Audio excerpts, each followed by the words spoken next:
aujourd'hui, je reçois dans La Crypte, le podcast L'éclaireuse, Aurore Galvez, qui va nous parler de ce qu'elle fait dans la crypto et notamment particulièrement avec le Bitcoin, puisque c'est une professionnelle du Bitcoin. Et on a hâte de l'entendre justement sur les possibilités sociétales, les possibilités financières et entrepreneuriales que nous offre le Bitcoin et qu'on n'a pas du tout encore découvert. Alors, Aurore, je te souhaite la bienvenue. Comment ça va aujourd'hui? Merci Delphine, ça va très bien. Tout va bien, merci beaucoup. Formidable. Eh bien, écoute, je rappelle pour notre audience que nous, on s'est rencontrés sur un catamaran en maillot de bain et paréo. C'était très sympa. Évidemment, autour du sujet du Bitcoin. Et on a aussi pu tester pour la première fois les espèces de lunettes anti-mal de mer. Je ne sais pas si tu te souviens. C'était C'était une expérience assez unique puisque c'était la première fois que je donnais une conférence, enfin j'assistais à une table ronde, j'animais enfin non, j'animais pas, mais je participais à une table ronde, pardon, en mer. C'était pas évident. dire, Avec on a eu tout le pied marin, hein. On en a vu quelques-uns ouais. partir à l'arrière, s'allonger sur, le deck, mais nous, impec. Bon, écoute, je voudrais revenir un petit peu sur ton parcours parce qu'effectivement, il est fort intéressant, parce que ça fait combien de temps déjà que tu as je veux dire, est-ce que tu es rentrée en acquérant du bitcoin comme une investisseuse ou une détentrice, je pourrais dire? Par quel biais? Qu'est-ce qui t'a attirée? Et puis comment finalement tu es tombée dans le rabbit hole ou toute autre expression qui conviendra à ton usage particulier? Je pense que c'est, propre à chacun. On a chacun un parcours un peu, différent d'entrée dans Bitcoin. Au début, la première fois que j'en ai entendu parler, c'était des amis qui étaient développeurs et qui parlaient de blocs qu'on pouvait chiffrer, déchiffrer. Je comprenais pas forcément. Moi, à l'époque, j'étais étudiante en alternance, donc j'avais beaucoup, beaucoup de sujets sur le feu et j'écoutais ça un peu de loin. On était en 2014-2015 et après donc j'ai entendu parler, mais vraiment, je m'y suis pas intéressée plus que ça, on va dire une forme de fatigue intellectuelle ou de flemme intellectuelle de pas rajouter un nouveau sujet à tous les sujets brûlants que j'avais dans mon actualité. Et puis, après mes études, je suis partie en voyage autour du monde et là, j'ai quand même vu qu'on pouvait payer en Bitcoin à certains endroits. Et quand je suis revenue, comme j'avais plus d'activité professionnelle, j'avais tout le loisir de me réinventer, comme on pourrait dire aujourd'hui. Et c'est comme ça que j'ai commencé à participer aux premières conférences Bitcoin auxquelles on pouvait assister sur Lyon. Ça s'appelait le Bitcoin de Lyon. Et c'est comme ça que j'ai commencé à apprendre Bitcoin et à progressivement aborder le sujet. Et donc, j'ai passé quand même beaucoup de temps à explorer avant d'en acheter vraiment. Et j'ai commencé aussi sur le modèle associatif avec les mêmes amis qui m'en parlaient en 2014 et puis une nouvelle équipe un peu reconstituée.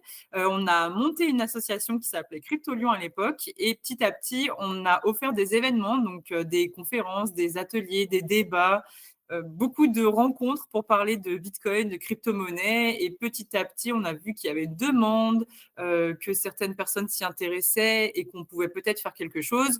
On s'était testé un peu sous le format associatif en tant qu'équipe. Donc, on a décidé de tous ensemble monter une entreprise et c'est comme ça que Léonode est né. Alors, l'association Crypto Lyon, c'était 2017-2018. Le temps de se former, voilà, d'appréhender le marché, de se poser les bonnes questions aussi. Et la société Léonode, on l'a développée en 2019 et on a commencé par vendre du Bitcoin. Ouais, c'est ça, puisque tu me disais entre particuliers et aux entreprises aussi, hein, entreprises et particuliers directement. Oui, totalement, B2B, B2C. On était quand même plusieurs associés avec, plusieurs, affinités différentes. Moi, c'est vrai que je suis très, positionnée, B2B de par mon expérience professionnelle, et donc alors on a commencé à vendre du bitcoin. Il faut savoir que c'était pas encadré à l'époque. Il y avait pas eu le décret PSAN. Ça. Donc on a commencé à faire ça, vraiment dans une zone grise, on va dire. C'était pas ni interdit ni autorisé. J'avais des amis avocats qui avaient un cabinet à Lyon, qui nous prêtaient un bureau et qui avaient dit: «Bon, on va faire un genre de partenariat. Nous, on sera le côté légal et vous, le côté tech». Et eux, ils accompagnaient des clients sur tous ces développements, blockchain, levée de fonds en crypto-monnaie, ce genre de choses. Et on a commencé par ça.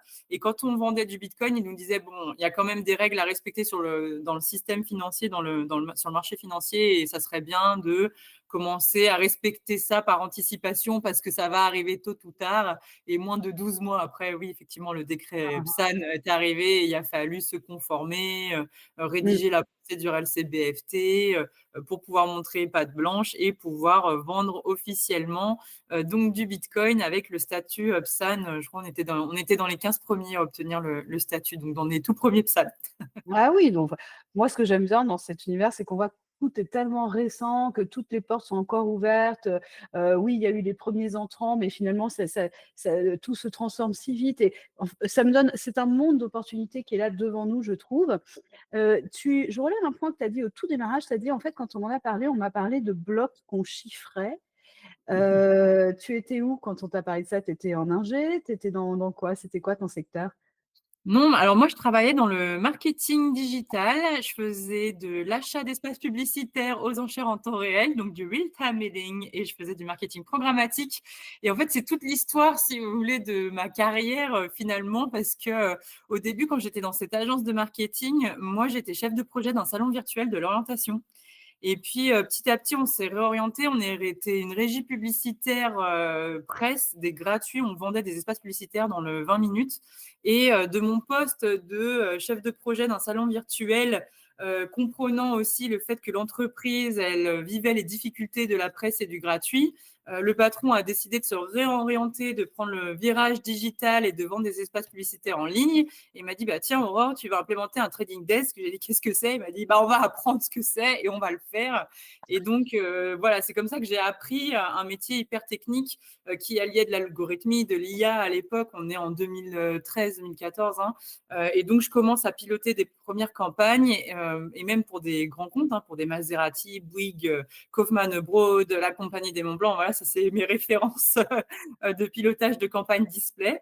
Et donc voilà, j'ai des amis qui autour de moi sont dans la chimie, dans le commerce, effectivement développeurs informatiques, et qui ont découvert Bitcoin et qui parlent de Bitcoin, donc pas forcément dans un milieu d'ingénieurs, mais par contre avec une très grande sensibilité sur le réseau et la communication. Et moi, la première fois que j'ai compris Bitcoin, pour moi, ça valait rien. Pour moi, c'était un nouveau réseau de communication qui était décentralisé et non censurable.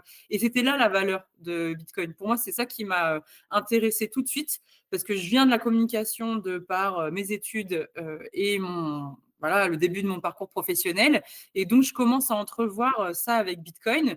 Et puis, c'est en voyage, quand je découvre qu'on l'utilise en moyen de paiement. Et puis, quand je reviens, voilà, on est au printemps 2017 et là, Bitcoin attaque sa course folle parce qu'il passe de 1 500 $ à 3 000, à 7 000, etc. Et c'est là où je Mmh. prends conscience qu'en plus du réseau de communication, il y a une autre fonctionnalité, et je découvre que Bitcoin réinvente totalement la monnaie. Et en réinventant la monnaie, il réinvente les échanges commerciaux, l'activité économique.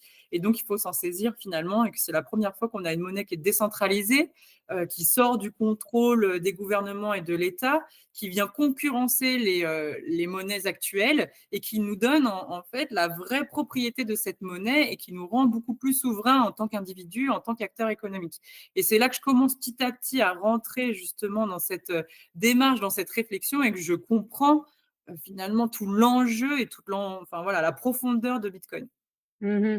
Il y en a même, hein, des grands noms qui parlent de machines à voyager dans le temps avec Bitcoin, en fait, de transfert, comme tu transfères en fait, de la valeur, dans un espace-temps, en fait. Ils en parlent aussi comme ça, alors que toi, tu en parles de moyens de communication, ce qui je trouve un peu similaire finalement, déplacement d'un moyen à un autre, d'un point A à un point B, ouais, très intéressant. Mais c'est tout le sujet aussi. C'est pour ça que Bitcoin, c'est hyper complexe et hyper innovant, parce que pour créer une monnaie qui soit utilisable par tout le monde de façon neutre et non censurable, il a fallu réinventer une échelle de temps. On ne Ouais, pouvait pas être ancré dans un fuseau horaire particulier, parce que sinon ça allait privilégier certaines personnes plutôt que d'autres. Et ouais. le fait d'être neutre, ça implique aussi que tout le monde puisse participer au réseau de façon égale, et donc d'avoir une échelle de temps qui permette à tout le monde, dans le monde entier, de synchroniser la blockchain Bitcoin. Mmh. Absolument, ouais, ouais, tout à fait.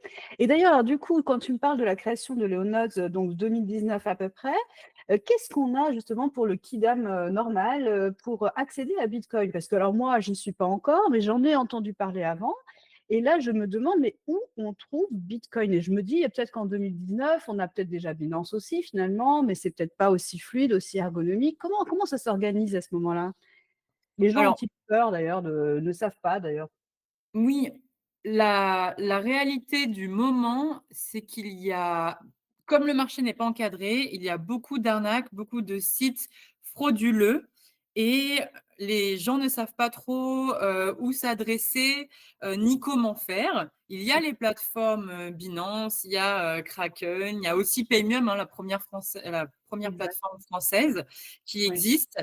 Mais c'est vrai que comme on ne sait pas ce que c'est que Bitcoin et qu'on a très peu d'informations dessus, il y a des gens qui vont trouver l'avantage de s'adresser à Léonode parce qu'on est un comptoir, d'achat-vente de Bitcoin en physique. C'est ça que j'ai pas dit, mais on a des bureaux, on vient nous rencontrer. Donc plutôt que d'acheter en ligne avec l'incertitude de savoir si la transaction, elle va bien être faite, qui se cache derrière le site web et le fait qu'on ne connaisse pas, là, les personnes viennent, ont de l'information puisqu'on échange autour de qu'est-ce que c'est que Bitcoin, comment on fait pour le sécuriser soi-même, parce qu'on vend du Bitcoin uniquement et on permet aux gens de le sécuriser par eux-mêmes, donc d'être vraiment ce qu'on appelle la self-custody.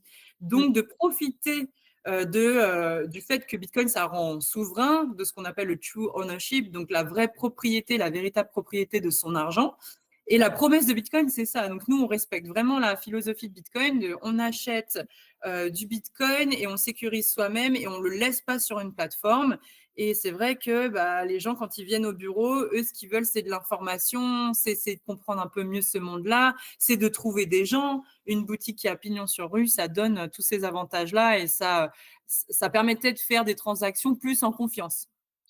Et puis à Lyon, donc je crois qu'à Lyon, il y a un gros foyer de bitcoiners, il me semble, hein. C'est un gros pôle en France, d'adoption en fait du bitcoin. Mais j'imagine que toi, tes talents en marketing ou tes expériences précédentes ont dû t'aider donc à développer aussi la notoriété de cette agence physique finalement. Ça, tu t'en es servi? Tu as réussi à tu as fait des pubs? Comment tu as fait? Le sujet, c'est que quand on vend un produit financier ou un actif financier, on est très encadré sur la publicité. On ne peut pas faire, d'achat d'espace publicitaire. Justement, j'étais le cordonnier mal chaussé, parce que, je pouvais pas, faire de Google Ads alors que c'est ce que je maîtrisais. Je pouvais pas faire de publicité sur les réseaux sociaux au risque de me faire fermer les comptes. Ouais, C'est très ouais. compliqué le démarchage.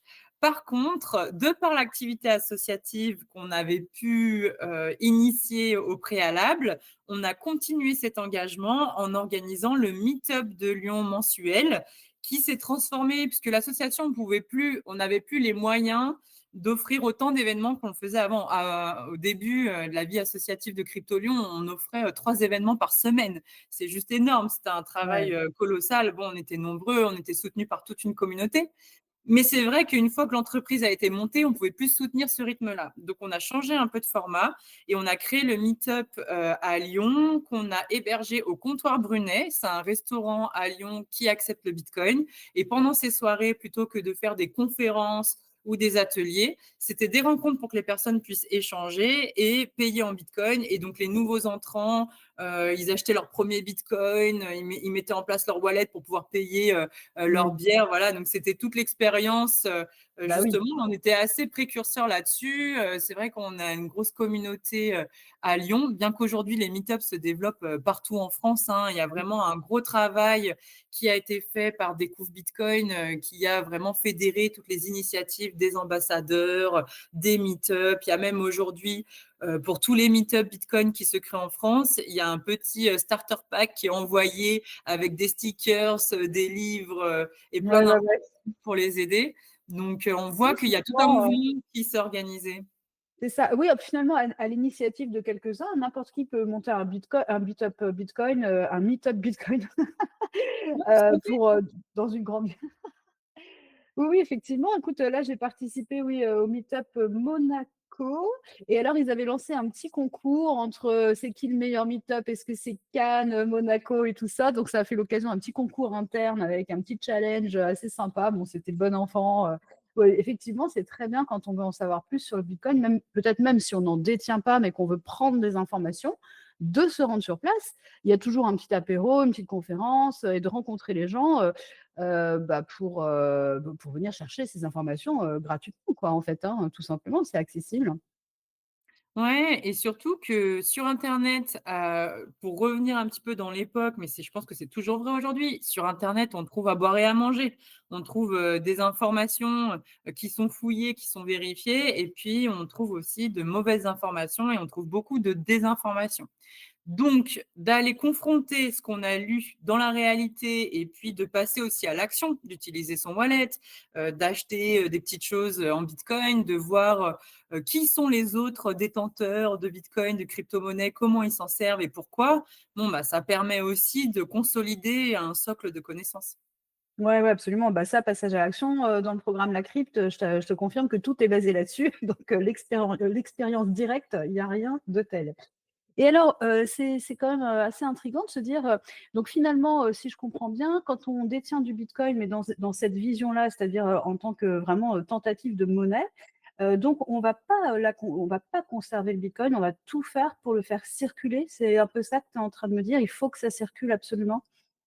Mais c'est si on veut réaliser la prophétie de Satoshi Nakamoto qui a créé le cash électronique pair à pair. Donc c'est fait pour être une monnaie, c'est Mmh fait mh. pour être utilisé. Alors dans la communauté Bitcoin, il y a plusieurs courants, hein. Il y a ceux qui s'appellent les hodlers, donc ceux qui veulent garder leur trésor de guerre parce qu'ils veulent absolument pas dépenser, un Bitcoin qui aujourd'hui, vaut tant et qui demain pourrait, valoir, bien plus et qui vaudra bien plus. C'est l'histoire, des fameuses pizzas de Laszlo, hein, le jour qu'on fête là, le 22 mai, pour, des pizzas payées 10 000 bitcoins. Ah, Donc s'il avait effectivement, gardé ses bitcoins, voilà. Ah oui, bah, tu parles, oui. S'il avait gardé ses bitcoins, on n'en serait pas là, hein. voilà. Alors la stratégie, c'est de dire: il faut quand même, faire circuler les bitcoins. Donc c'est bien d'acquérir du bitcoin, d'en gagner, d'en acheter, mais de le dépenser aussi et de le remplacer aussitôt fait. C'est-à-dire que quand on, va sur des événements bitcoin, qu'on achète, des t-shirts, des accessoires ou sur internet quand on utilise bitcoin et cetera et ben, tout de suite après, on rachète du bitcoin pour, justement faire, toujours grossir, son épargne bitcoin et sa réserve de bitcoin. Mmh, mmh. Ouais, ouais, intéressant. Bon, alors en plus, en sachant que, encore une fois, un bitcoin est divisible. Tiens, d'ailleurs, tu as entendu parler de cette proposition qui serait de remplacer le nom de Satoshi, donc les petits centimes de bitcoin, en enfin bitcoin avec un petit b, alors qu'un bitcoin, un grand bitcoin, ce serait un BTC, je crois, ou un bitcoin avec un grand B, je sais plus. Tu as entendu parler de ça pour simplifier la compréhension d'un Satoshi, quoi, ce que c'est qu'un Satoshi? Oui, j'ai entendu, il y a beaucoup de propositions pour les changements d'unité. Bon, ce qu'on a Ouais. actuellement, ça convient très bien, ouais, j'ai pas forcément une volonté de changer, ces choses-là, voilà, l'important c'est vraiment d'utiliser son bitcoin, enfin en tout cas ses bitcoins et de pouvoir l'utiliser comme une monnaie. Pourquoi c'est important? Parce que si aujourd'hui, ou si hier j'avais acheté, voilà, ou j'avais gagné plusieurs bitcoins et que je m'en suis jamais servi, je sais pas comment on fait pour s'en servir, pour déplacer des bitcoins, pour les dépenser. Bah, le jour où ces bitcoins, ils valent des millions, je suis encore plus pétrifiée, et j'ai encore beaucoup plus peur de les utiliser, de les protéger. Si demain il y a un problème, qu'il faut les sécuriser autrement, voilà, eh ben, il faut quand même avoir appris à s'en servir. Donc c'est très important d'apprendre à se servir de bitcoin aujourd'hui pour être en pleine maîtrise, de ces fonds, plus tard. Parce que, dans Bitcoin, c'est nous qui sommes responsables de l'utilisation et de la sécurisation de ces bitcoins. Donc si on les perd, on n'aura que nos yeux pour pleurer. Donc si j'apprends pas à m'en servir, bon, bah, finalement, je prends des risques pour, le Mmh. futur. Ouais, ouais, ouais, ouais. Bien sûr, bah, de toute façon, on doit même comprendre la philosophie. Avant toute chose, avant d'aller sur du bitcoin, je pense que la seule chose à faire, c'est déjà de comprendre la philosophie, sur quoi ça repose, la création et les objectifs. Parce qu'aujourd'hui, on essaie un peu de colorer politiquement, l'objectif de bitcoin, de le détourner, certains partis politiques, se l'approprient, alors que n'oublions pas, c'est très neutre justement et c'est basé sur une certaine philosophie qui s'appelle punk, qui s'appelle anarchie, enfin voilà et du coup qui, fait qu'on se doit de comprendre avant de prendre. Voilà, c'est mieux, je trouve, hein. Tout à fait. J'allais te poser une petite question mais oui, c'est le moment quiz. Je voulais savoir, puisqu'on parle de wallet, alors toi, tu es plutôt, wallet of Satoshi? Tu es plutôt Phoenix? Comment ça marche? Bah, j'ai plusieurs wallets, et en fonction des usages et en gros, je me sers des wallets comme des comptes. J'essaye de séparer, mes activités. J'ai Phoenix, j'ai Wallet of Satoshi. J'essaie de toute façon de les utiliser un peu tous pour, apprendre à m'en servir, comme je donne quand même des cours, hein, sur Bitcoin aussi, puisque je suis professeure en école de commerce et donc on a des petits ateliers, voilà, et en fonction des usages, on va pas utiliser les mêmes wallets. Par exemple, j'ai des ateliers où je fais des op return, donc des inscriptions dans la blockchain Bitcoin. Il Pour faut qu'on en cela, parle. j'utilise Electrum. Il y a des Ouais, ateliers où j'apprends à faire des transactions et où j'apprends à batcher des transactions, donc à faire des groupes de transactions. Donc pour ça, j'utilise Paro. Pour les transactions sur Lightning, oui, je vais utiliser Phoenix, mais c'est un peu comme si je séparais mes comptes entre, oui, des fois, en Meetup, je vais utiliser plutôt un wallet, et puis pour mes consommations ou pour mes achats plaisir Bitcoin, je vais en utiliser un autre. Et pour mon wallet lié à mon entreprise, bon, bah, j'en ai encore un autre. Donc, en fait, je sépare mmh, les choses un peu comme ça. mmh. Ça me permet d'avoir des expériences différentes. Après, voilà, je sais qu'il y en a qui vont comparer les wallets en fonction de s'ils sont custodian ou pas, en fonction de si on a vraiment la possibilité d'avoir un nœud ou pas.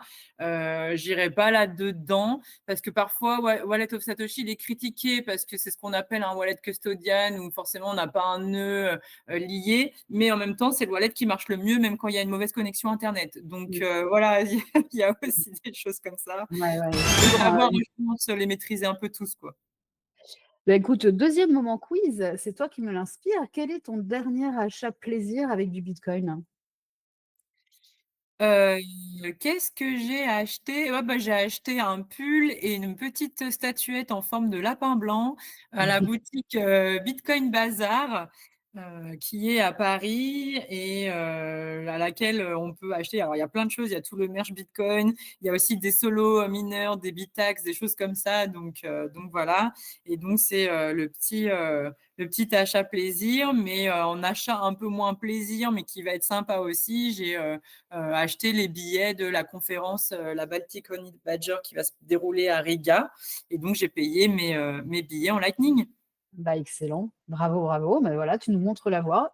Alors, on en était resté donc à Léonoz. Donc là, tu, fais, PSAN, tu deviens PSAN et tu commences aussi un petit peu à prendre une autre voie, je crois, puisque tu vas commencer à t'intéresser à la trésorerie des entreprises. Donc c'est encore le niveau au-dessus, c'est encore un peu plus de prise de risque. Là, on tombe dans l'innovation totale parce que même encore la semaine dernière sur un post LinkedIn, il y a un mec qui a commenté, «Mais ah, mais quel comptable peut accepter de la trésorerie en bitcoin?» Alors tu vois? C'est qui ce rigolo? Très, très rigolo, j'adore. Tu vois ce fossé toujours entre, bah, ce qui est en train d'arriver, ce qui va très, très, très vite. Bon, les précurseurs, les early adopters comme toi, mais vous allez en marche ou en marche folle avec le mécanique et la mécanique est en route et ce fossé avec le quotidien des gens en fait, hein, qui vraiment, n'arrivent pas à percevoir ce qui est en train d'arriver, c'est vraiment un rôle il y a un rôle vraiment d'éducation à avoir, il y a pas de doute, hein, Ouais. là-dessus. Alors vas-y, tu veux nous parler de cette période? C'est quoi, en 2020 du coup? Alors, la préoccupation autour de Bitcoin Treasury Company, c'est tout à fait récent. C'est quand j'ai développé ma nouvelle société là, après la vente de Léonode, mais on en reparlera. Mais c'est vrai que c'est quelque chose qui est pas arrivé du jour au lendemain. Et en vrai, c'est parce que j'ai eu beaucoup de clients professionnels, donc des entreprises, qui avaient des problématiques de trésorerie. Bon, c'est des problèmes de riches, hein, quand on a des excédents de trésorerie, mais qui voulaient justement diversifier cette trésorerie et qui voulaient pas mettre leurs œufs dans le même panier. Donc j'avais plusieurs entreprises qui venaient acheter du Bitcoin pour diversifier leur trésorerie. En parallèle de ça, je donne des cours en école de commerce et j'accompagne des thèses sur des sujets divers, entrepreneurial, économie, marketing digital. Et donc je suis identifiée à l'école, donc à l'ESC Dijon, à Burgundy School of Business. Je suis identifiée comme étant la spécialiste Bitcoin, crypto-monnaie, bien évidemment. Et donc j'accompagne toutes les thèses sur ce sujet. Et j'ai accompagné plusieurs thèses qui ont montré que, effectivement, dans les banques, c'était compliqué de leur faire comprendre que certaines entreprises qui avaient de la trésorerie dormante voulaient diversifier. Et c'était le cas d'un boulanger au Crédit Mutuel où, justement, bah, les mutualistes voulaient l'empêcher, de diversifier sa trésorerie, alors bien que c'était que 10 de sa trésorerie. Finalement, ils ont laissé faire cette personne-là et retour d'expérience qui est, étayé dans la thèse, c'est que ce boulanger, finalement, il a changé de métier parce qu'après avoir diversifié 10 de sa trésorerie, il s'est retrouvé, sur, une trésorerie encore plus importante. Il a investi dans d'autres points de vente, dans d'autres boulangeries, il a franchisé son concept et aujourd'hui, il devient, un franchiseur, businessman et plus, boulanger. Et voilà, c'est l'histoire d'un entrepreneur finalement.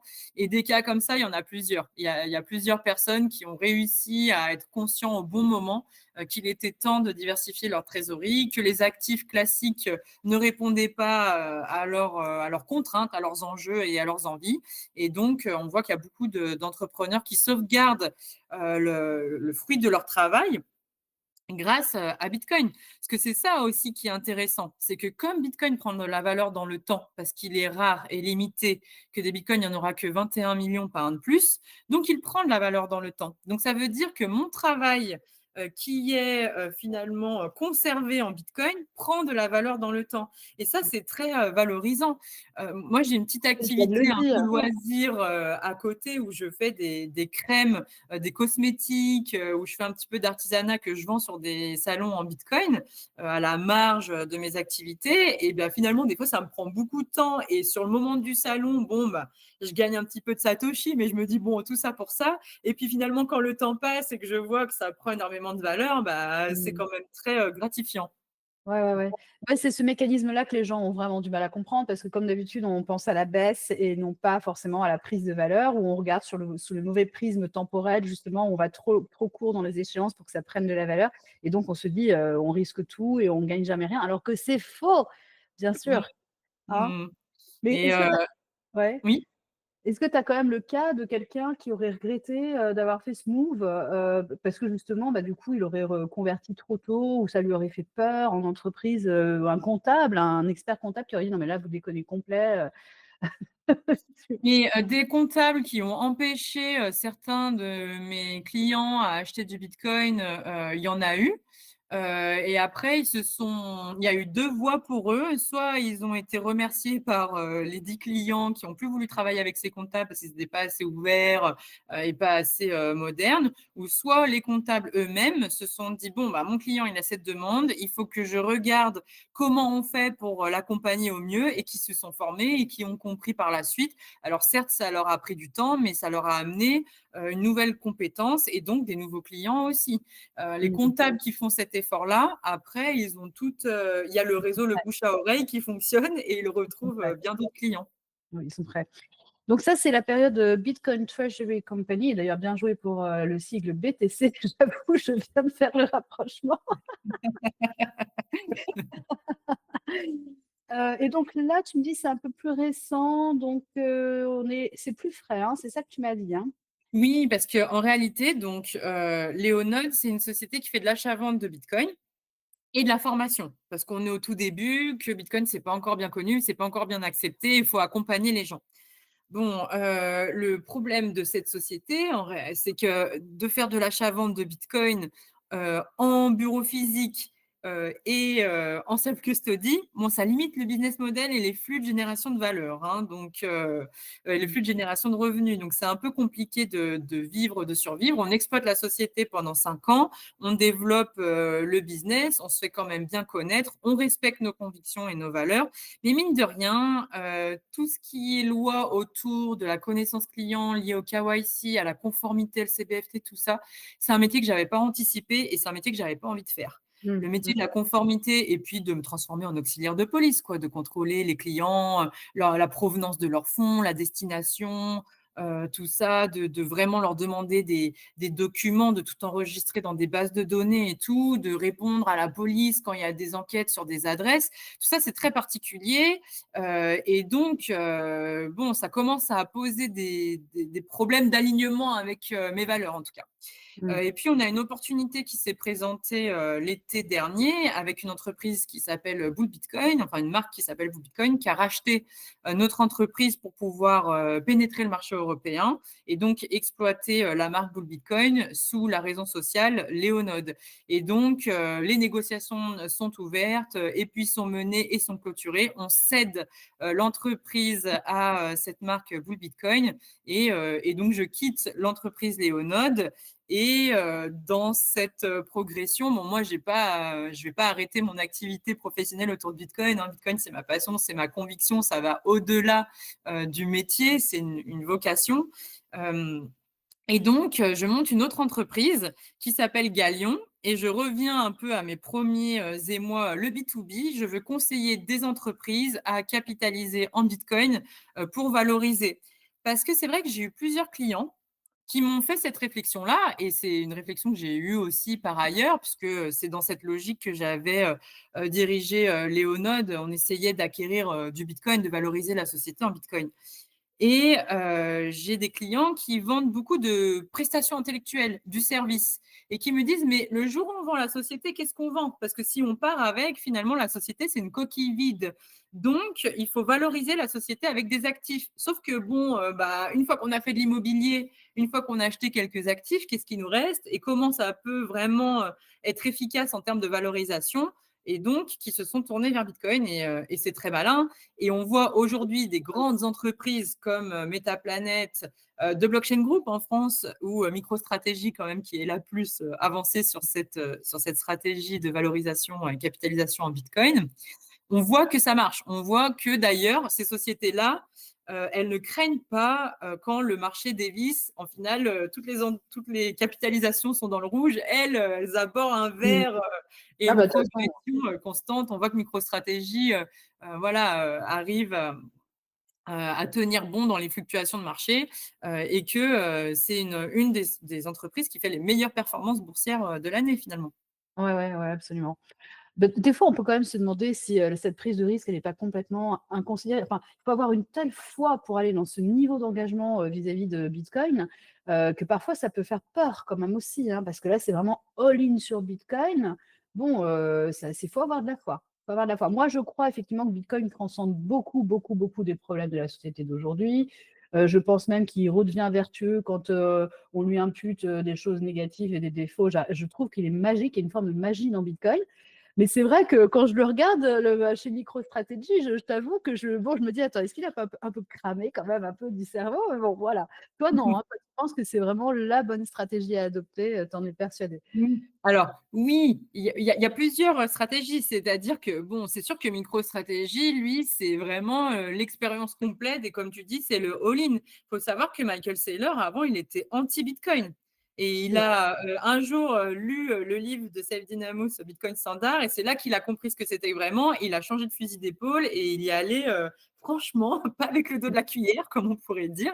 Mais, C'est ça. la stratégie, Bitcoin Treasury Company, c'est pas une obligation d'être, entièrement en Bitcoin pour commencer et l'idée, c'est que le risque, il se maîtrise par le taux d'exposition au risque. On n'est pas obligé de faire all-in. On peut commencer avec une diversification de trésorerie et d'y aller petit à petit et puis, d'abord, c'est ce qu'on conseille même aux particuliers. On dit: «Mettez pas tout votre Mmh. argent en Bitcoin, ne mettez pas l'argent que vous êtes pas prêt à perdre». Voilà, il faut une maîtrise du Alors risque. qu'en réalité, on aimerait bien tous mettre tout en Bitcoin et on serait Mais aussi oui, mais rassurés, c'est ça, hein. oui, tout à fait, mais quand on a compris et au Voilà. début, les premières fois qu'on achète du bitcoin, on peut pas dire qu'on a tout compris à bitcoin. Ça prend des Mmh. années, ça prend du temps, ça prend de l'investissement, intellectuel, et ça prend, voilà, beaucoup Mmh. d'énergie de comprendre, bitcoin. Donc au début, bien évidemment qu'on, trempe juste un doigt, quoi. D'ailleurs, qu'est-ce que tu as envie de dire à toutes ces personnes, à toutes ces entreprises qui finalement mettent leur trésorerie sur des comptes à terme? Est-ce que tu peux prouver finalement que, sur, la durée, sur un cycle de temps réduit que tu peux déterminer, si finalement c'est vraiment plus rentable, d'être sur Bitcoin que sur un compte à terme, par exemple? Alors ça, c'est très encadré de fait. c'est très encadré de faire ce genre de communication. En plus, j'ai passé ma certification AMF de conseil financier il y a pas longtemps et en gros, on dit toujours, tu sais que, les performances du passé ne présagent pas des performances à C'est venir, tout à voilà. fait exact, c'est vrai, c'est Et vrai, c'est vrai. Tu as raison, et tu as donc raison. il faut comparer sur certaines, périodes de temps, des conditions similaires. C'est vrai que j'ai jamais fait cet exercice, mais bon, un compte à terme, c'est quand même très limité en termes de, bah, voilà, de rentabilité, de profitabilité, alors que bitcoin, on Mmh, n'est pas sur les mêmes pourcentages du tout. Et voilà, mmh, tout dépend en bitcoin quand je rentre et quand je sors. Et quelqu'un qui fait mmh, ce qu'on appelle, qui panic sell, quoi, qui vend sous l'effet de la panique parce que voilà, ou parce qu'il a besoin d'argent, liquidité tout de suite, mmh, bon, bah, il peut se retrouver à perte. Donc en fait, mmh. il y a pas de vérité, là-dessus. On peut pas le dire et en tout cas, c'est très, encadré. Mais effectivement, ce que je dirais à une entreprise qui a des comptes internes, c'est de pas se limiter à ça en tout cas et d'aller sur un Ah peu sur bon, sans donner de disclaimer habituel, sans donner de conseils personnalisés. c'est ça. Et félicitations pour ton agrément, CIF, du coup, c'est ça? Tu as passé un Oui, c'est agrément CIF? ça, c'est ça. OK, bah, écoute, félicitations, bravo. Alors maintenant, tu nous as parlé de tout ça, mais ce n'est pas fini car Aurore, c'est vraiment, multipotentiel, multitâche. Donc quand elle aime, elle compte plus, elle crée des voix, elle y va par tous les chemins et donc là, OK, on a compris pour la vision entreprise, mais maintenant, je vois que tu fais aussi partie de l'INBI, Oui. fraîchement créé, très frais. Peux-tu nous dire déjà à quoi correspond cette nouvelle association? Ce nouvel institut du bitcoin? Oui, c'est l'Institut national du Bitcoin et ça a été créé par, plusieurs personnes et notre objectif, c'est de d'informer notamment la sphère politique, mais pas que, sur, Bitcoin précisément. Parce qu'on a déjà la DAN, donc l'association de développement des actifs numériques, mais qui prend le tout dans son ensemble et nous, on fait vraiment la différence. Pour nous, Bitcoin, c'est pas du tout pareil. Il y a des projets entrepreneuriaux d'un côté qui sont les actifs numériques et il y a un réseau ouvert, décentralisé et non censurable d'un autre côté qui réinvente la monnaie. Donc en fait, on a deux choses différentes, il ne faut vraiment pas les confondre. Mmh. Et depuis quand même un certain nombre d'années maintenant, on met tout dans le même sac par erreur et ça crée la confusion. Donc nous, on a créé Mmh. l'Institut national du Bitcoin et on veut faire c'est un genre d'organe de lobbying finalement pour notamment prêter attention à ce que disent les journalistes sur Bitcoin, mais pas que, les scientifiques, parce qu'on a vu qu'il y avait beaucoup de désinformation et donc on veut travailler à ça.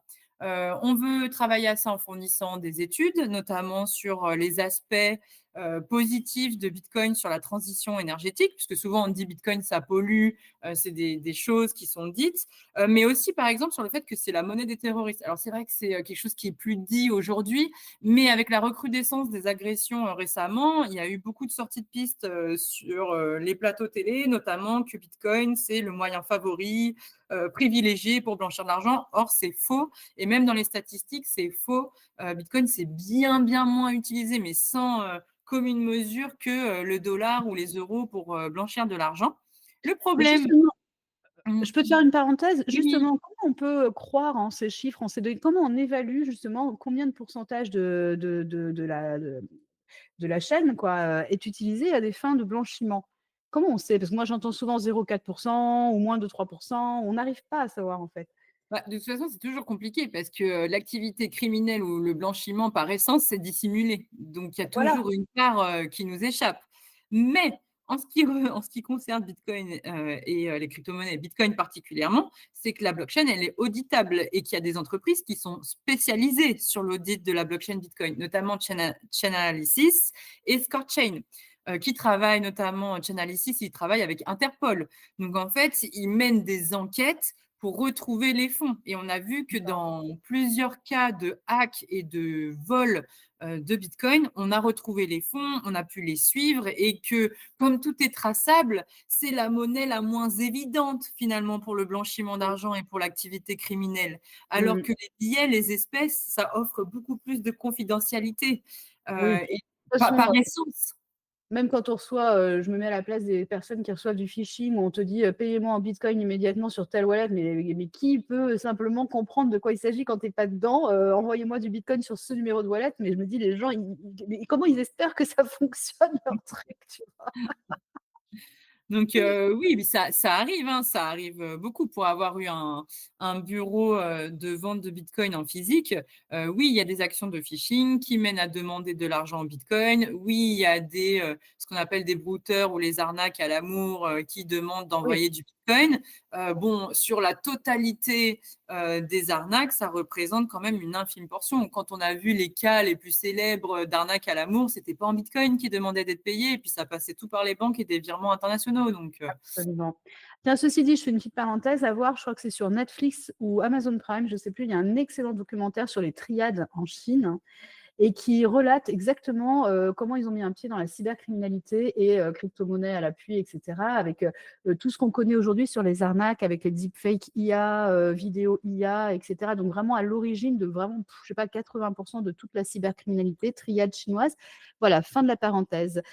Heu Donc, tu allais me dire quelque chose, concernant alors moi, j'avais quand même aussi une question, c'est par rapport aux études qui sont menées. Finalement, ces études, est-ce qu'elles ne sont pas un peu orientées, un peu parti pris? Parce que si c'est l'INBI qui fait des études, j'ai vu qu'il y avait près de 22 études, qui disaient qu'effectivement Bitcoin était vertueux au niveau, consommation énergétique, même qu'il le fournissait finalement et qu'il utilisait les énergies renouvelables qui fournissaient de l'énergie. Comment peut-on être sûr que ces enquêtes qui émanent de l'INBI ne sont pas, de parti pris finalement?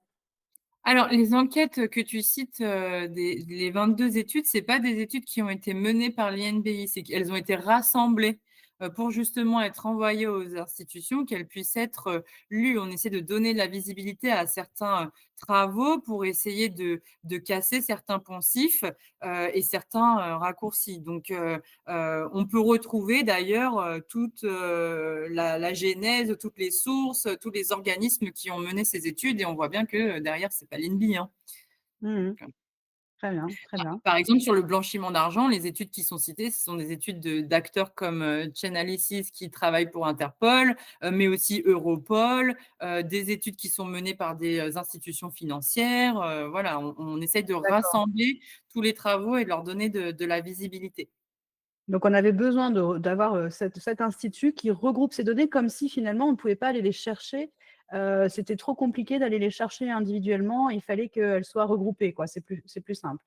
Oui et puis, je ne sais pas trop comment le dire, mais c'est vrai que alors je suis, des thèses, hein, sur le sujet et je vois bien que dans, le monde académique, il y a des chercheurs qui n'ont pas forcément fait l'effort quand ils ont travaillé à leurs études, d'aller auditer le code, d'aller vérifier les dires et qui ont répété, des informations erronées, étude après étude et qui marchent en vase clos sur des études qui s'appuient sur des données qui sont fausses ou des informations qui sont fausses. Voilà, moi pendant longtemps, alors maintenant on le voit de moins en moins, mais il y a pendant plusieurs années, je voyais des études qui étaient citées et qui disaient que Bitcoin, c'était anonyme. Alors que n'importe quelle personne qui a étudié un temps soit un peu Bitcoin sait très bien que c'est faux et que Bitcoin, c'est pseudonyme. Donc un chercheur scientifique qui publie dans des grands titres et dans des grandes revues et qui dit ça, pour moi, c'est quand même honteux parce que ça veut Mmh, dire que l'information, elle n'a pas été vérifiée. Si on est chercheur, on est censé vérifier l'information. Donc pour moi, ça, mmh. c'est très grave. De même que des journalistes qui répètent, des erreurs sans aller vérifier et qui, répètent des lieux communs, du type, Bitcoin, c'est le meilleur moyen pour blanchir de l'argent alors que, toutes les études montrent que c'est celui, qui a la plus petite proportion. Bon, bah, c'est pareil, ça veut dire qu'on n'a pas remonté la source Non, d'information, donc on n'a pas fait son travail de oui, journaliste. Donc à un on a moment un donné, il intérêt faut quoi. aussi ouais, voilà et à un moment donné, il faut montrer du doigt, et à la fois Mmh. ces personnes-là, parce qu'ils décrédibilisent l'ensemble de la profession de journalisme ou de chercheur, et donc il faut quand même aussi, justement rétablir un peu la vérité. D'ailleurs, comme si on n'avait pas le droit de faire des paiements anonymes de pair à pair, enfin je veux dire, bien sûr avec le cash on fait ce qu'on veut, n'est-ce pas? Donc je vois pas pourquoi ça poserait un problème, de pas pouvoir le faire avec, du bitcoin, honnêtement. Si c'est ça la monnaie de demain, et que c'est le cash de demain finalement, Tout à fait. heu, hein? Tout Où à est le fait, tout problème? à fait et c'est le fondement d'une, société libre, hein, de pouvoir, C'est justement, ça. commercer de façon, anonyme aussi. On a le droit de le faire avec le cash et on voit bien qu'il y a une volonté et d'ailleurs, c'est une volonté qui est un peu contraire, déjà à notre droit et Mmh. qui est initiée par des, organismes qui sont pas forcément, élus. En plus, c'est souvent le GAFI, donc le groupe d'action financière, qui donne des directives qu'on va suivre de manière, aveugle sans forcément remettre en question les fondements de Mmh. ces directives. Donc ça, c'est un vrai problème aussi et donc là, il y a plusieurs initiatives. Avec l'INPI, ce qu'on cherche aussi à faire, c'est de rassembler tous les cas des personnes, qui ont eu des problèmes, qui ont vu leur liberté restreinte à cause de ces lois, de ces lois anti-blanchiment, et anti-financement du terrorisme. Parce qu'en fait, finalement, ces lois, elles sont très peu efficaces. Elles n'arrivent pas du tout à capter, les revenus criminels. Pour autant, elles coûtent Totalement. très cher aux entreprises à mettre en place et elles empêchent certains clients d'ouvrir des comptes pour des entreprises, pour des associations également, et elles empêchent des personnes dans l'exercice de leur liberté individuelle. Donc là aussi, Ouais, c'est c'est grave du parce que droit. Ça doit être du droit, c'est tu sais, c'est la charge de la preuve ou je sais plus, enfin, je crois que ça s'appelle comme ça, cette notion de droit et c'est un petit peu ce qui est en train de nous tomber dessus, de partout avec Darmanin qui est vraiment à l'œuvre, dans toute cette sphère de contrôle, de masse avec son histoire de vidéo que si tu as rien à vidéo, IA, dans la oui, rue, oui. comme, de toute façon, toi, tu as rien à te reprocher, tu as rien à cacher, c'est tout à fait légitime que tu sois filmé de toutes parts, alors qu'en réalité, c'est une inversion psychologique énorme. C'est parce que tu as rien fait que tu as le droit justement de ne pas être filmé et je crois qu'on essaye vraiment de nous faire enfin, il faudrait vraiment qu'on reprenne le contrôle là sur ce narratif-là qui me convient absolument pas et qui n'est pas réel et qui en plus au niveau du droit est faux quoi, est faux. Donc c'est pareil avec l'argent, c'est pareil avec notre vie privée, c'est pareil, avec tout ce qu'on essaie d et puis, bah, ça fait une belle transition, évidemment vers, tu te doutes, allez, roulement de tambour, la petite monnaie numérique, bim, bim, bim. Oui, oui. Bon, là aussi, je vais te dire, il y a aussi un fossé entre, les citoyens, lambda et puis nous, les gens de l'intérieur parce que, à chaque fois que j'ai un nouveau groupe dans la crypte, je pose la question: «Est-ce que vous êtes au courant de l'euro numérique? Est-ce que vous connaissez ce mot et est-ce que vous en avez entendu parler?» Et franchement, je dois reconnaître que très, très peu de femmes sont informées, ont même seulement entendu parler de l'euro numérique. Mais c'est vrai qu'on en parle, mais sur les magazines spécialisés, tu vois? Il faut aller sur, des questions économiques, pour ou sur des réseaux spéciaux, des réseaux sociaux quoi, qu'on regarde pas tous et c'est vrai que cette question de l'euro numérique, elle va nous arriver là dans le coin du truc. Personne n'aura eu le temps d'analyser, de comprendre ce que c'est, qu'est-ce qu'on peut faire là? Quelle est ta vision à toi? Comment tu ferais toi pour faire comprendre aux gens, les travers de l'euro numérique si tu penses qu'il y en a bien sûr? Oui, alors déjà, c'est vrai que alors il y a l'euro numérique comme on le théorise aujourd'hui avec ce qu'on appelle les MNBC, là, les monnaies numériques de banque centrale. Mais de toute façon, l'euro, il est déjà numérique en soi. On paye déjà énormément par flux électroniques qui sont contrôlés par des tiers de confiance et qui sont permissionnés et conditionnés à certaines règles. Donc, l'euro numérique de la MNBC, là, de la banque centrale, est-ce que c'est réalisable déjà tout d'abord? Parce que ça, c'est ce que j'avais entendu, c'était que si c'est la banque centrale qui doit opérer l'euro numérique, bah, pour le moment, elle n'a pas les ressources et les moyens de le faire. Et en plus, les banques privées et commerciales ne le voient pas d'un bon œil puisqu'on leur retire leur métier. Donc, il y aura quand même tout un enjeu autour Mmh. de qui va gérer, est-ce qu'on a les ressources suffisantes pour le faire. Mais effectivement, il y a aussi le fait qu'on parle de l'euro numérique un peu comme on a vu le yuan digital aussi, avec des dates C'est ça. d'expiration, des conditions Mmh. beaucoup plus renforcées et ce genre de choses et ça, c'est Ah vrai bah que c'est ça très liberticide. bah ça si c'est possible, on peut le redouter. Je veux dire à partir du moment où c'est possible et que c'est déjà fait, c'est sûr qu'on Ouais, peut le craindre. totalement. Moi En fait, le bitcoin devient de plus en plus important et que exact, finalement, c'est ce que je dis souvent, parce qu'il y a beaucoup de gens qui me disent: «Ah oui, bon, bah, tu vas nous faire une conférence sur bitcoin, comment on va devenir riche en 4 minutes?» Bah, moi, je dis: «Non, mais c'est comment je vais vous rendre libre surtout», parce que c'est c'est ça, ça. moi, j'achète du Mmh, bitcoin et j'essaye de gagner exact. du bitcoin pour avoir ma liberté. Moi, c'est ce que je pense aussi. Je pense qu'un de ces 4, il y aura un signe noir, au niveau de la monnaie mondiale ou un truc comme ça, où on sera tous très heureux d'avoir du bitcoin à dépenser. Je pense que c'est la façon dont bitcoin va encore transcender ce truc, vicieux et va le faire passer à un truc vertueux et le prochain truc, à mon avis, c'est ça, un prochain événement. Mais bon, écoute, on verra bien.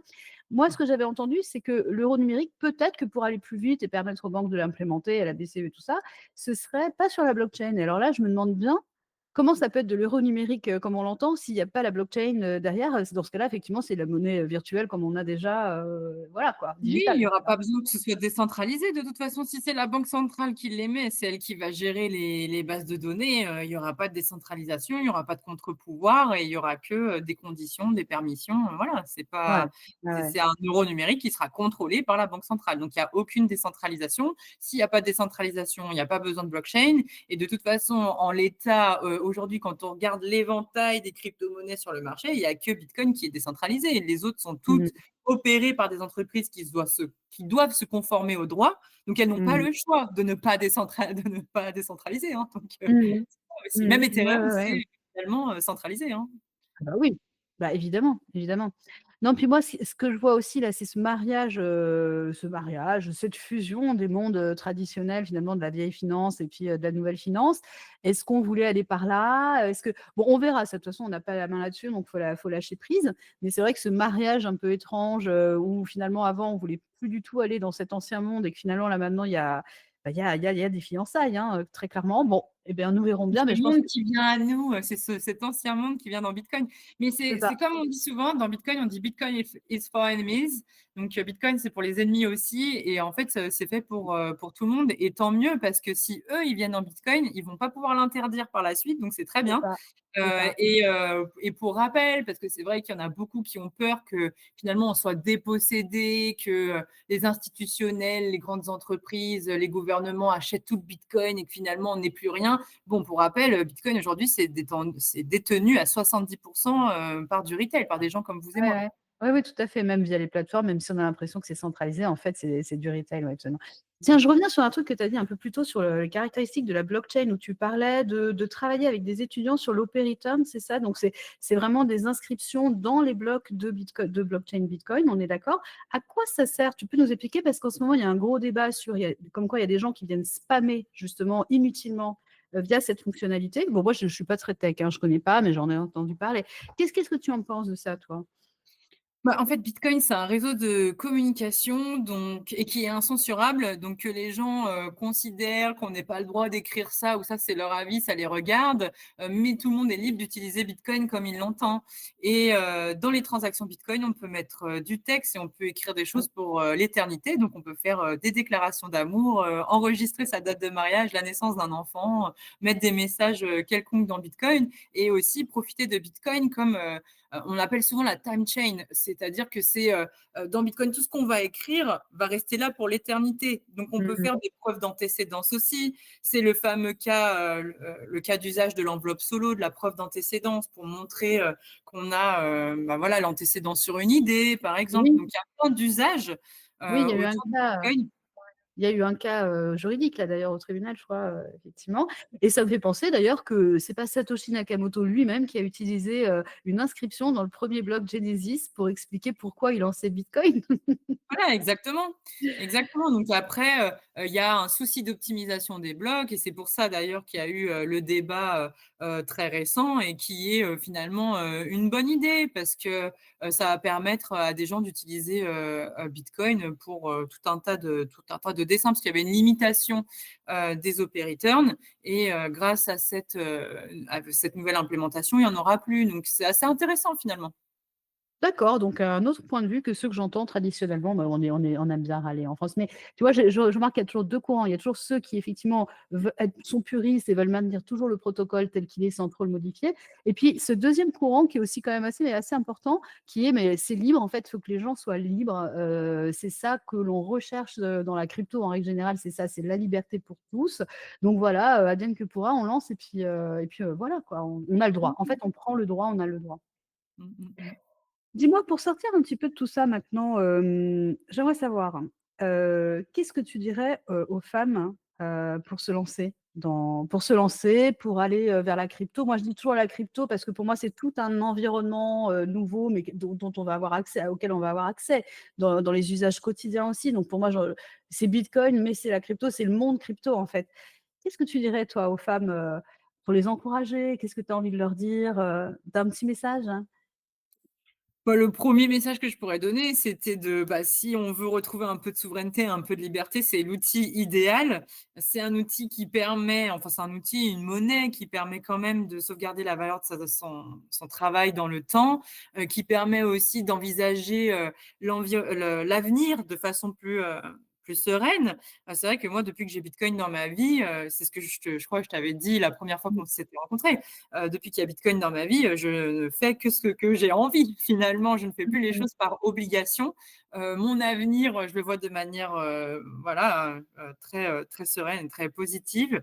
Hem Qu'est-ce que je pourrais leur dire pour les encourager? C'était, d'être curieux déjà, d'être curieuse, d'apprendre. C'est un formidable je pense que c'est une formidable opportunité d'avoir un nouveau regard sur notre monde aussi. Parce que c'est vrai que depuis que j'ai commencé à explorer Bitcoin, j'ai changé de façon de voir, la monnaie. J'ai réappris ce que c'était que la monnaie, l'économie, les échanges, dans le monde, j'ai découvert d'autres, personnes, Mmh. et même le fait d'utiliser Bitcoin, ça m'amène à aller vers d'autres commerçants, d'autres façons de voir aussi, de connecter avec, une communauté, mais c'est même pas le plus important parce qu'au final, on peut, très bien utiliser Bitcoin sans être dans cette, communauté. Mais en tout cas, ce qui est sûr, c'est que, s'il y avait un mot, à retenir, c'est que Bitcoin, ça rend libre et c'est la liberté et je pense que ça, tout le monde en a envie. Dis-moi Aurore, c'est quoi ton actualité de mai 2025 et des 6 prochains mois à venir alors? Où est-ce qu'on te trouve? Qu'est-ce que tu prépares?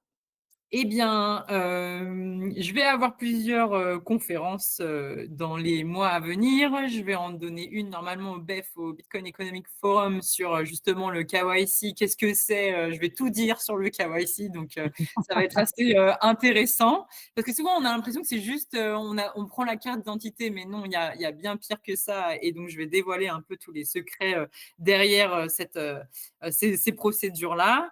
Je vais aussi aller à Marseille pour faire un meet-up sur comment on entreprend, grâce à Bitcoin et avec Bitcoin.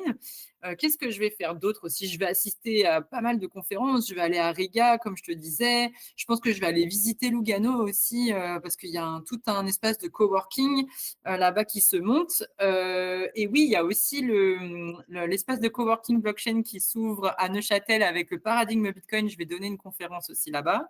Et puis après, je suis joignable sur LinkedIn. S'il y a des entrepreneurs, et des femmes entrepreneurs qui veulent diversifier leur, trésorerie, elles peuvent me contacter directement, sur LinkedIn. Je peux les accompagner, juste à faire les premiers pas ou en tout cas à mieux comprendre, ce qui se cache derrière, les enjeux et tout ça.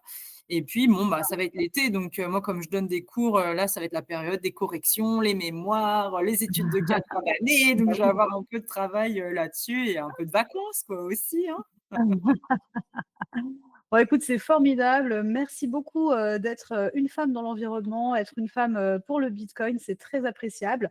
Bon, je le remarque toujours parce qu'évidemment c'est mon credo, hein, donc ça me fait plaisir de dire que voilà, effectivement et de dire aussi que finalement c'est vrai aussi que dans le bitcoin, les femmes s'entraident beaucoup, sont très généreuses et qu'il faut pas avoir peur d'aller les unes vers les autres, se soutenir, se rendre visible. C'est très, très important aussi pour, faire vivre le bitcoin pour les femmes d'ailleurs. C'est vrai qu'on n'a pas trop évoqué ce cas, mais Bitcoin, ça permet aussi d'émanciper les femmes. Ça, on l'avait évoqué ensemble. Mais voilà, qu'en Afghanistan, il y avait cette association, les femmes, on les avait formées à rendre des services informatiques en ligne et qu'elles se faisaient payer en Bitcoin. Donc, elles devenaient le gagne-pain le plus important dans leur famille. Et donc, elles étaient respectées et elles pouvaient parfois avoir des projets d'émigration pour fuir ce pays oppressif, quoi, Oui, oui, elles l'ont oppressant. fait d'ailleurs, hein, elles l'ont Ouais, fait. ouais. Ouais. Ouais, ouais. Il y a en Iran aussi les femmes qui refusent de porter le voile, qui sont, auxquelles on clôture les comptes en banque, qui vont utiliser, Bitcoin. Donc on voit qu'il y a pas mal de gens qui sont parfois au pied du mur, qui sont restreints, qui sont exclus, bannis du système classique, Tout à qui ont enfin une solution avec Bitcoin. Donc voilà, liberté, fait. émancipation, ça va, avec et on voit qu'il y a des femmes partout dans le monde qui se saisissent de cet outil, comme une arme, quoi. Oui, bah, et comme une nécessité, absolument, oui, oui, tout à fait. Et d'ailleurs, ça sonne très français, donc j'ai envie de dire, bah, voilà, allez, soyons françaises, hein, n'hésitons pas, liberté, égalité, tout ça, quoi Eh oui. et sororité. Voilà. Bah, merci beaucoup, Aurore, d'avoir passé, ce super moment ensemble On te retrouve sur LinkedIn, on te retrouve sur tes replays avec tes conférences, on espère en savoir plus et très bonne route à toi et bonne, richesse, bonne émancipation, Longue vie et prospérité. longue vie et prospérité.